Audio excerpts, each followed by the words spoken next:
Olá pessoal, tudo bem? Aqui é o Biratã Nogueira do Vida e Performance. Hoje o meu convidado é o professor de MBA, palestrante e gerente corporativo de treinamento e desenvolvimento da Crefisa, meu querido primo Rogério Quelucci. O Rogério é palestrante, professor universitário e facilitador de treinamentos há mais de 20 anos. Em 2015, o Rogério fundou a High Mind Treinamentos, empresa que adota como proposta principal oferecer meios para o desenvolvimento pessoal do treinando através do autoconhecimento para identificar o seu propósito de vida. Desde maio desse ano, foi convidado a assumir a gestão da área de treinamento e desenvolvimento da Crefisa, empresa que conta hoje com mais de 1.000 pontos de atendimento em todo o Brasil. Como estamos morando em estados diferentes, o Rogério respondeu as minhas perguntas nesse vídeo que você assiste agora.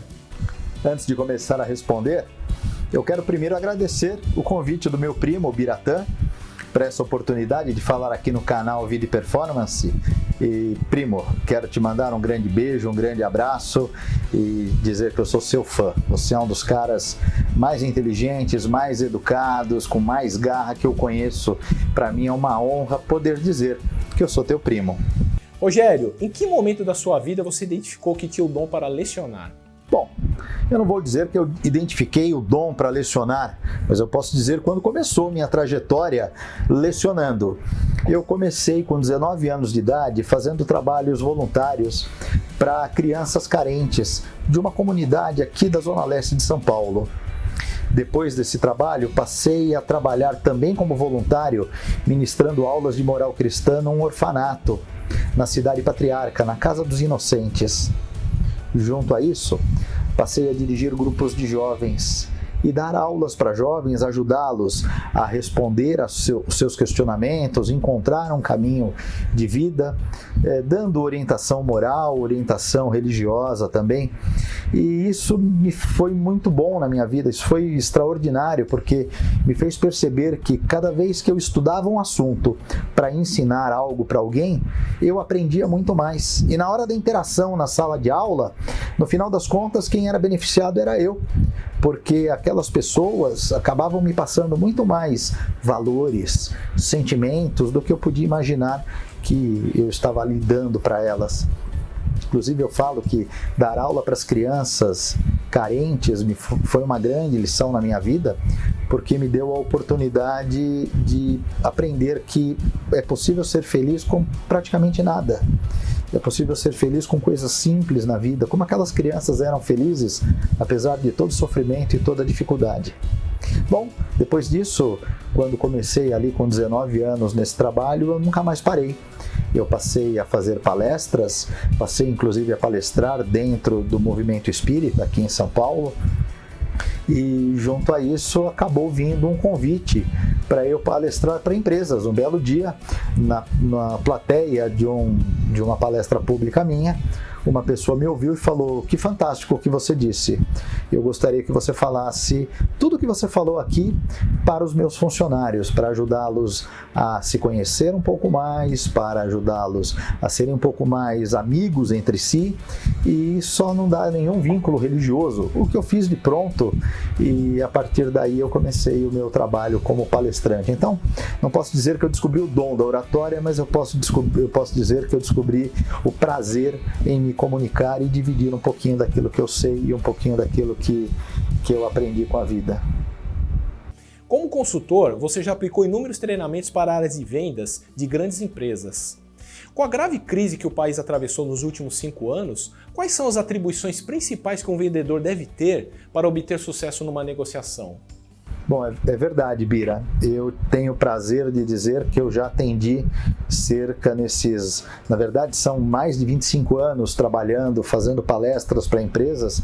Eu já atendi mais de 100 empresas nessa história toda aí, na minha trajetória de vida aí.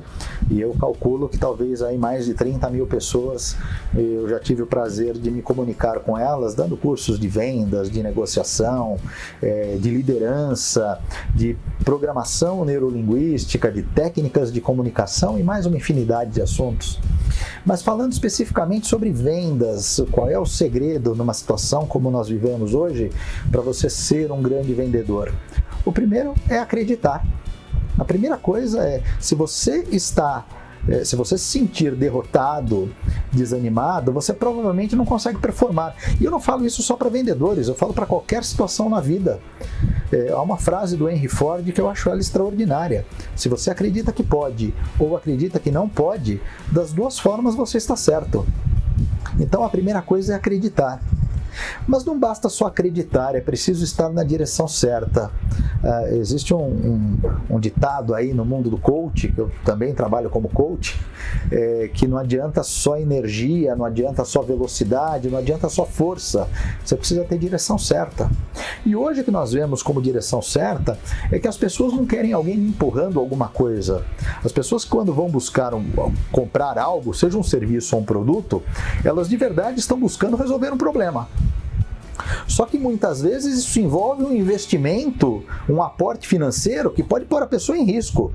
Se ela comprar um carro para resolver o problema de locomoção da família, se ela comprar o carro errado, pode ser uma dívida aí de meses, talvez até de anos na vida dela. Então, um bom vendedor em qualquer aspecto, se ele vai vender produtos, como eu dei o exemplo aqui de um carro, ou vender serviços, ele precisa incorporar em si a visão de que ele é um solucionador de problemas. E para você solucionar o problema de alguém, você precisa saber perguntar. O segredo dos grandes vendedores é saber perguntar. Fazer perguntas com que ajude a pessoa a pensar a fundo no seu problema e perceber qual é a melhor solução para o seu problema. Porque cá entre nós, aqui a maioria de nós, quando vai comprar algo, muitas vezes é norteado pelo impulso, mas não faz ideia do que aquilo de fato vai trazer para ela. Imagine a pessoa que vai numa loja, vou de novo usar o exemplo de comprar um carro, vai comprar um carro e o primeiro carro que ele olha é um carro de luxo, esportivo, conversível, para 2 lugares.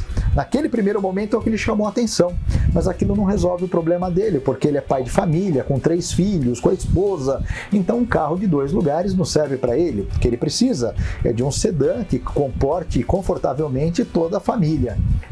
Então, muitas vezes, o desejo não bate com a necessidade. A necessidade, muitas vezes, não é consciente por parte do cliente, do comprador. É papel do vendedor, do bom vendedor, saber fazer perguntas para ajudar o cliente a se ouvir, a identificar exatamente o que ele deseja, mas principalmente o que ele precisa e o que resolve o problema dele. E por último, os grandes vendedores são aqueles que não vendem qualquer coisa, são aqueles que de fato vendem o que resolve o problema. Então, bons vendedores, por vezes, quando percebem que os seus produtos ou serviços não resolvem um problema, por vezes abrem mão de vender, com a preocupação de preservar a saúde financeira, a integridade do cliente. Nesse momento, quando ele faz isso e mostra para o cliente que ele fez isso, ele acabou de ganhar um fã. Ele não ganhou um cliente não, ganhou um fã. Esse é o segredo, é um dos tantos segredos dos grandes vendedores. Como fundador de uma empresa de treinamentos, você tem algum case especial que pode compartilhar com o nosso público sobre transformação pessoal com a identificação do propósito de vida? Bira e o pessoal que nos assiste aqui no canal, eu tenho algumas situações que durante o trabalho em que eu aplicava meus cursos de vendas, de liderança, de comunicação, eu tive a oportunidade de falar sobre propósito de vida e ajudar as pessoas a perceberem e elaborarem qual é o seu propósito de vida. Mas é curioso que uma situação em particular que me vem à memória não aconteceu num treinamento, aconteceu numa visita minha num banco. Eu fui no banco onde a minha antiga empresa, eu já tive antes de ter a High Mind Treinamentos, eu tive sociedade com uma outra consultoria de treinamento e a gerente PJ me chamou para conversar sobre questões da minha saída da sociedade. E aí, em dado momento, a gerente me perguntou o que eu fazia a partir de agora que eu havia deixado a empresa e eu falei, faço quase a mesma coisa, só que agora a minha proposta são treinamentos que ajudem as pessoas a identificar o seu propósito de vida. E aí ela perguntou, o que é isso? Não entendi. E eu ajudei ela a descobrir o seu próprio propósito. Na verdade, eu ajudei ela a descobrir o seu legado. E o legado está atrelado ao propósito. Eu perguntei para ela, o que você faz aqui? E ela disse, eu sou gerente PJ. Sim, esse é teu cargo. mas o que você faz mesmo? Me conta exatamente o que você faz. Aí ela começou a me contar. Eu dou consultoria através do meu trabalho para os meus clientes, eu já ajudei empresas a não fechar, já descobri sócio traindo outro sócio e desviando dinheiro, já ajudei a fazer balanço e balancete, já ajudei a sanear as contas de empresas. Aí perguntei para ela, então você já ajudou várias empresas a não quebrarem? Ela falou sim. Falei, ótimo, então já chegamos aqui na conclusão do seu legado. E aí vamos esbarrar no seu propósito.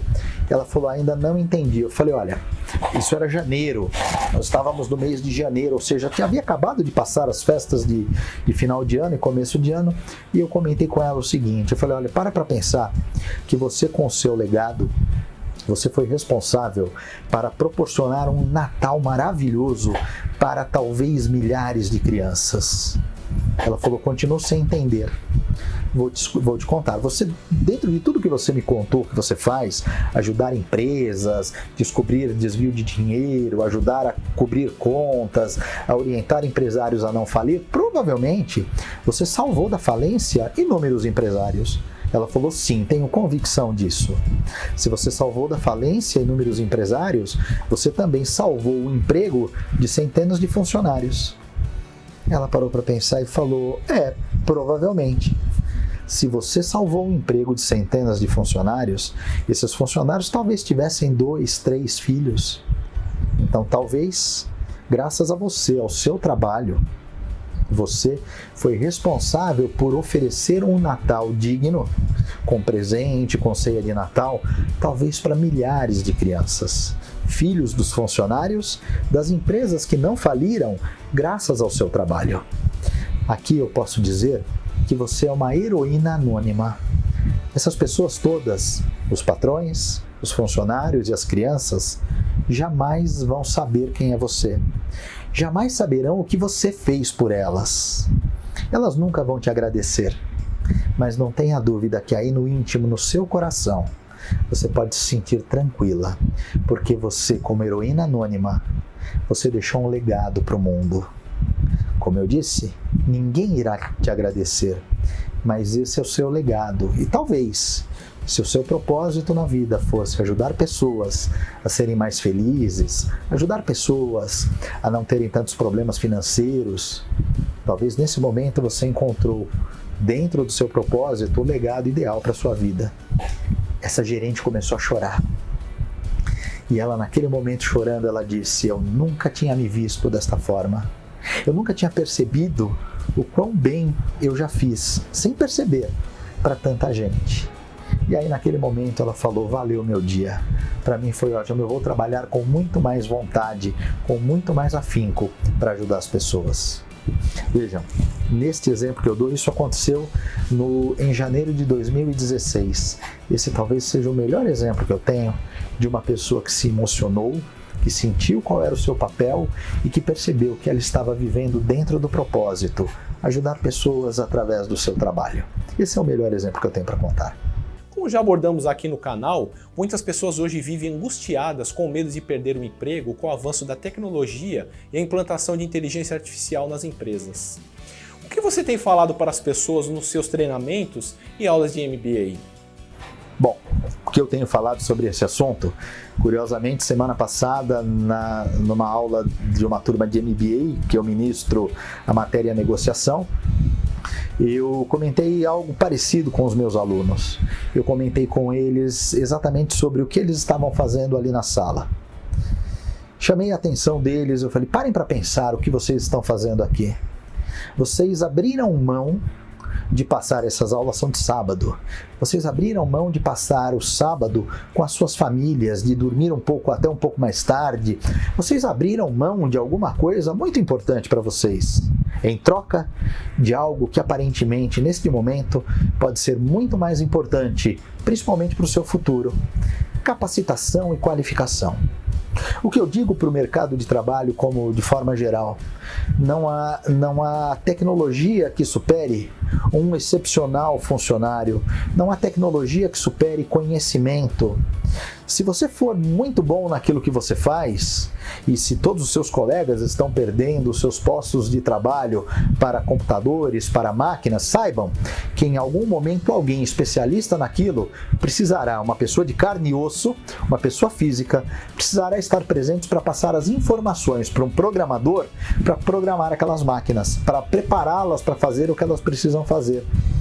Então, é claro que assusta um pouco as pessoas hoje em dia quando falamos de inteligência artificial, de tecnologia. Recentemente vi uma matéria falando de um grande banco que eliminará quase 7.000 vagas no Brasil por conta da tecnologia. Mas lembrem-se, sempre que uma tecnologia nova surge, aos melhores competem a eles, os melhores, ficarem para reprogramar aqueles sistemas, para darem consultoria e para fazerem aquilo que clientes diferenciados, pessoas especiais, exigem: interação pessoa a pessoa. Então, volto a dizer, é claro, se você ficar parado, esperando e chorando, você vai ter grandes problemas. Mas a minha recomendação é: estude. Você quer ser bom naquilo que você é, naquilo que você faz? Você quer ser o melhor? Então eu vou fazer a mesma pergunta que eu fiz para os meus alunos nessa aula. Quantos livros você leu esse ano? Do seu assunto, da sua matéria, do seu campo de atuação, quantos livros você leu? E se você me falar que não leu pelo menos um livro por mês, eu vou dizer que você tem um problema sério. Quantos cursos você fez nos últimos anos? E se você me falar que não fez curso nenhum, que apenas está vendo o tempo passar, que a vida passar, você tem um problema sério. Eu vou dizer que aqueles que estão mais focados em se desenvolver, em lerem, em se qualificarem, não estão tão preocupados assim com a mudança do mercado, porque eles fazem parte dessa mudança, eles estão mudando junto com o mercado. Minha recomendação é essa: estude, se qualifique, saia da zona de conforto. Os caminhos que te trouxeram até aqui não serão os mesmos que vão te levar adiante. Rogério, para finalizar, fale um pouco sobre as atividades atuais e sobre seus futuros projetos profissionais e pessoais. Bom, falar um pouco sobre os meus projetos, hoje fica até um pouco difícil falar sobre eles, porque de 6 meses para cá eu atendia anteriormente a Crefisa era minha cliente na produção de conteúdos sobre vendas e gestão, e eu produzia para eles videoaulas, quando eu recebi o convite da minha cliente para assumir a direção da área de treinamentos da empresa, na verdade do grupo todo, que compõe aí algumas empresas do grupo da Crefisa. E então eu acabei parando um pouquinho com os meus projetos. Inclusive, se vocês procurarem no YouTube, vocês verão que há um canal meu com cerca de meia dúzia de vídeos em que eu falo sobre propósito de vida, sobre liderança. Eu acabei até parando de produzir esses meus vídeos, mas eu digo que eles estão em stand-by. O meu projeto de produção de vídeos está em stand-by, enquanto eu me organizo atendendo a Crefisa nas demandas que surgiram nesse desafio que eu assumi e que, graças a Deus, está caminhando muito bem. Mas os meus projetos para o futuro, para um futuro próximo, é reativar o meu canal, é continuar produzindo conteúdos, sempre falando sobre propósito, sempre falando sobre liderança, sobre ferramentas de autoconhecimento, sobre programação neurolinguística, que é um assunto que eu sou apaixonado, porque gosto muito da ideia de olhar para mim e entender que o meu papel é ajudar as pessoas a serem mais equilibradas, mais felizes e despertarem o seu potencial para encontrarem sucesso, seja lá o que sucesso possa ser para a pessoa, se é ficar famoso, se é ter dinheiro, se é ficar de bem com a família, se é ser altamente produtivo, enfim. Gosto muito de pensar que o meu propósito é ajudar as pessoas a encontrarem o seu próprio sucesso. Portanto, os meus próximos passos são reativar o meu canal, ou melhor, ele está lá ativo, mas é produzir mais conteúdos para o meu canal e oferecer cursos que ajudem as pessoas de maneira geral na sua tarefa e no seu desejo de autoconhecimento e transformação. Bira, muito obrigado pela oportunidade. Eu espero que as minhas respostas tenham ajudado a esclarecer e, quem sabe, até inspirar algumas pessoas aí que queiram enveredar pelo caminho da comunicação, dos treinamentos, das palestras, ou mesmo das aulas do mundo acadêmico. E me coloco à disposição. Quem quiser entrar em contato comigo, procurem aí nas redes sociais, procurem aí no YouTube o meu canal e eu fico aqui à disposição. E volto a dizer, Bira, sucesso para você, primo. Você é um cara iluminado e merece tudo de melhor na sua vida. Um beijão para todos e até mais.